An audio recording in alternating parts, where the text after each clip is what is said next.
Recording button. Double tap to activate. Talk back off.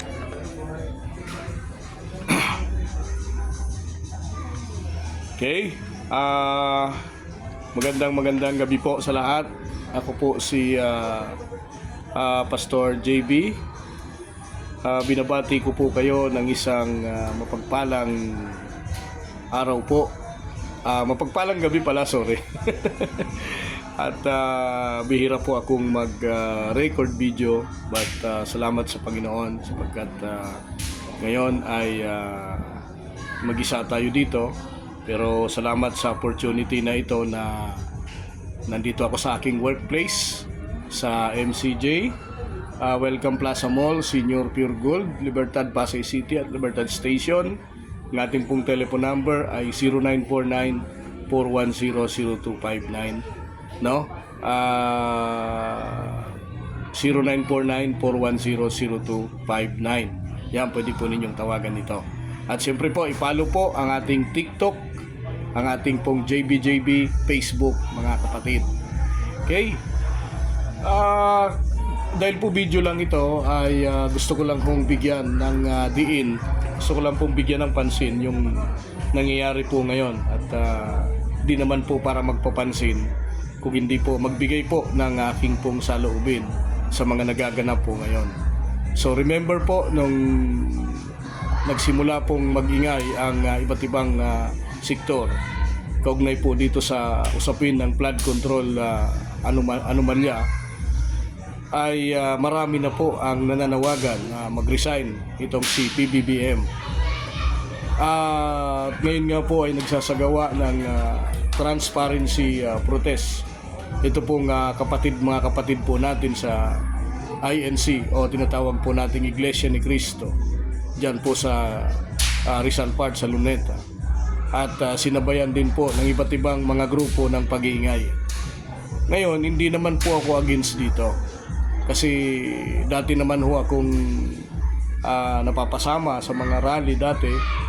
Ang akin lang ho ay sa ngayon po kasi ay hindi po napapanahon ng pananawagan po ng resign government, because ang nararapat po ngayon para po maunawaan ito pong mga kababayan natin at ito pong mga nag-organize ng mga rally, kung ano man po ito, politiko man o ano man po itong ahensya, malaman po natin na ang kailangan po ng sambayan ng Pilipino ngayon ay tulong mula po sa mga taong individual, mula po sa mga opisyal ng pamahalaan.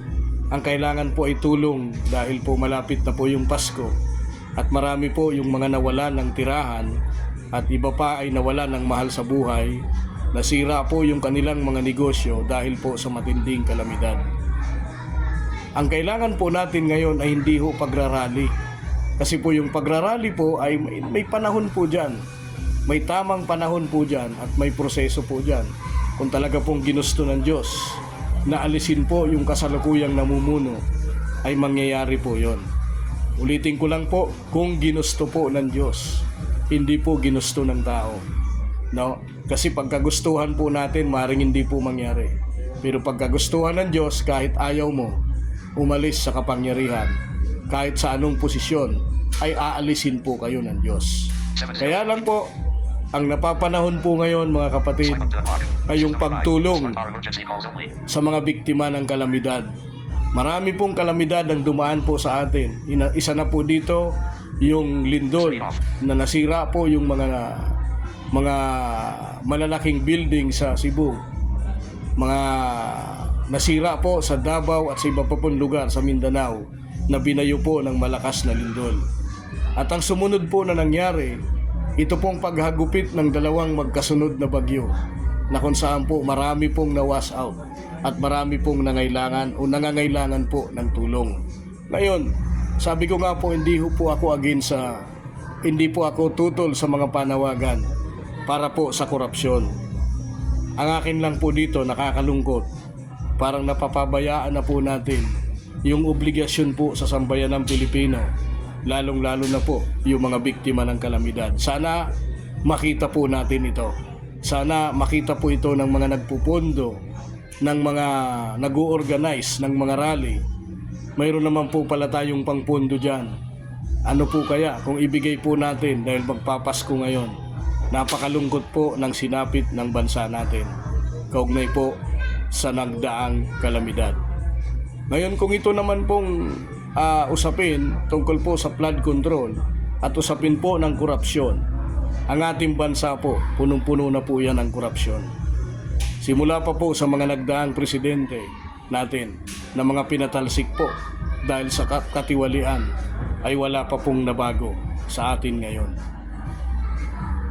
Much more pa kaya kung hilingin naman po uli natin na patalsikin natin ang kasalukuyang gobyerno, mayroon po kayang pagbabago? Wala rin po, no?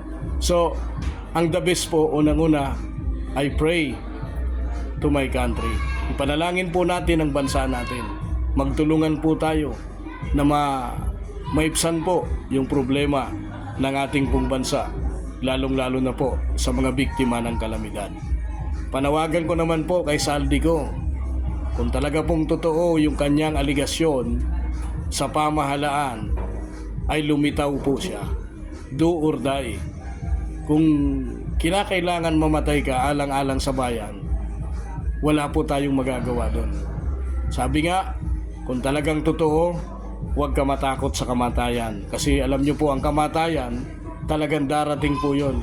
No? Nakalagay po yan sa Biblia, na ang lahat ng tao ay mamamatay. Ngunit mayroon pong buhay na walang hanggan sa langit. Pero po, ang akin pong panawagan kay Saldico, kung talaga pong totoo yung kanyang sinasabi, huwag na po niyang patagalin at siya po ay magpakita sa sambayanang Pilipino. Siya po ay magsabi, manumpa ng katotohanan upang sa ganon may managot. Sumunod ko pong panawagan sa ating pong mahal na Pangulong Marcos, yung kanya pong pinangako na bago magpasko ay maghihimas po ng rihas yung mga taong may kinalaman sa katiwalian. Sana po hindi ho ito pangako at maramdaman po ito ng sambayanang Pilipino. Muli po, ako po si JB. Ulitin ko lang po, hindi po ako tumututol sa mga pagrarally, pero ako po'y tumututol sa panawagan na patalsikin po ang kasalukuyang gobyerno, sapagkat marami na po tayong karanasan sa pagpapatalsik po ng gobyerno, pero wala pong nangyari. Ganon pa rin po yung buhay natin. Hanggat ang tao ay hindi naniniwalang may Diyos, hindi po matatapos ang korupsyon o pagnanakaw sa bansa natin. Kasi tayo mismo ay hindi po tayo naniniwala, o naniniwala tayo na may Diyos, pero wala po tayong personal na relasyon sa Diyos. Muli po, mahal na Pangulong Marcos, naniniwala po kami sa iyo at malaman po namin na mayroon pong makukulong bago po magpasko. Magandang gabi po. Ako po si JB. Please like and share.